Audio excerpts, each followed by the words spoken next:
మనం tasty bread omelette చేసుకోబోతున్నాం అనమాట. దానికి కావాల్సిన ఇంగ్రీడియంట్స్ 4 గుడ్లు, 4 బ్రెడ్ పీసెస్, కొంచెం అల్లం వెల్లుల్లి పేస్ట్, 2 టమాటోలు, 1 ఆనియన్, 1 పచ్చిమిర్చి, బటరు, టమాటో సాస్. ఇప్పుడు మనం ఈ టమాటోని ఆనియన్ని తరిగేసుకుందామండి. ఒక బ్రెడ్ ఆమ్లెట్కి ఒక హాఫ్ ఆనియన్, ఒక 1 టమాటో పడుతుందన్నమాట. ఇప్పుడు బ్రెడ్ ఆమ్లెట్కి మనం మిక్సింగ్ చేసుకుందామండి. దీంట్లో మనం తరిగి పెట్టుకున్న ఆనియన్, టమాటో, మిర్చి వేసేసుకున్నాము.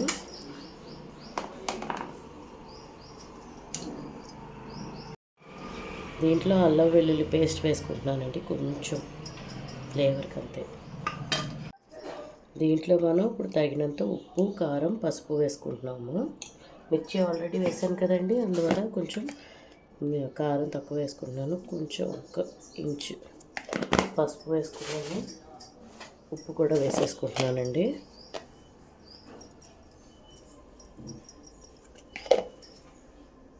ఇప్పుడు దీన్ని మంచిగా కలిపేసుకోవాలండి. ఫస్ట్ మనం ఎగ్ వేయకముందు ఇవన్నీ కలిపేసుకోవాలన్నమాట. ఇప్పుడు మనం ప్యాన్ పెట్టుకున్నామండి.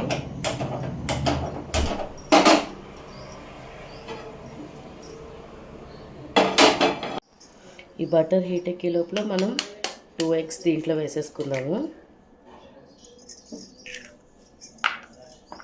ఇప్పుడు ఈ ఎగ్స్ మంచిగా దీంట్లో కలిపేసుకోవాలండి. బటర్ హీట్ ఎక్కుతుంది చూడండి. ఇప్పుడు దీన్ని ఒకసారి కలిపేసుకోండి. ఇప్పుడు మన బటరు మంచిగా హీట్ ఎక్కిపోయింది చూడండి. బటర్ కరిగిపోయింది కదా, దీంట్లో మనం ఇప్పుడు ఈ ఎగ్ వేసేద్దామండి.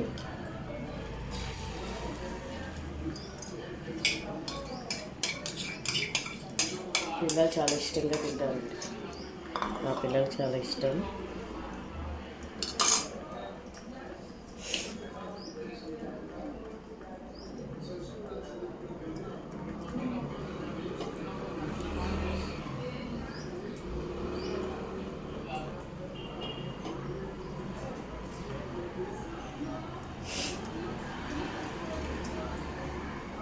ఇప్పుడు ఈ ఆమ్లెట్ చుట్టూ ఆయిల్ వేసుకుందామండి.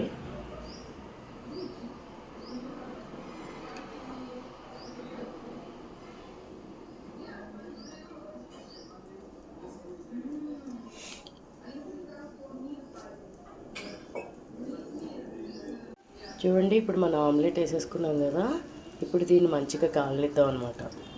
ఇది మంచిగా కాలాలండి. చూడండి, మంచిగా కాలుతుంది కదా ఆమ్లెట్. దీన్ని డిస్టర్బ్ చేయొద్దండి, డిస్టర్బ్ చేస్తే మళ్ళీ ఇరిగిపోతుంది అనమాట. మనకి మంచి షేప్ రావాలంటే కొంచెం సేపు కాలనివ్వాలి. ఇప్పుడు మన ఆమ్లెట్ కింద కాలిపోయిందండి. జాగ్రత్తగా ఇరగకుండా తిప్పుదాము. వావ్, పర్ఫెక్ట్, బాగా కాలిందండి. ఇప్పుడు దీంట్లో కూడా ఒకసారి ఆయిల్ వేసేసుకున్నాము. చూడండి, ఆ కలర్ వస్తే చాలా బాగుంటుందండి. మన అల్లం వెల్లుల్లి పేస్ట్ కూడా వేసాం కదా, అందువల్ల ఇంకా బాగుంటుంది అనమాట.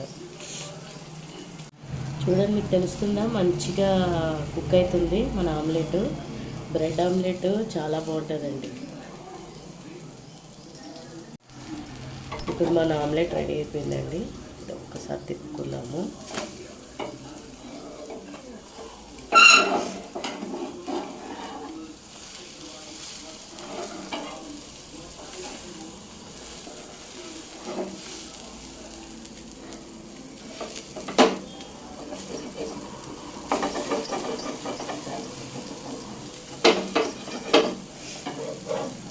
చూడండి, మన బ్రెడ్ ఆమ్లెట్ రెడీ అయిపోయింది. చూడండి, మన బ్రెడ్ ఆమ్లెట్ ఎంత బాగా కుక్ అయిందో. ఇప్పుడు దీన్ని ప్లేటింగ్ చేసుకుందామండి. ఇప్పుడు మన బ్రెడ్ ఆమ్లెట్ని ప్లేటింగ్ చేసుకున్నామండి. ఎలా ఉందో చెప్పండి, మీరు కూడా ట్రై చేయండి. ఇప్పుడు మన బ్రెడ్ ఆమ్లెట్ని ప్లేటింగ్ చేసుకున్నామండి. ఎలా ఉందో చెప్పండి.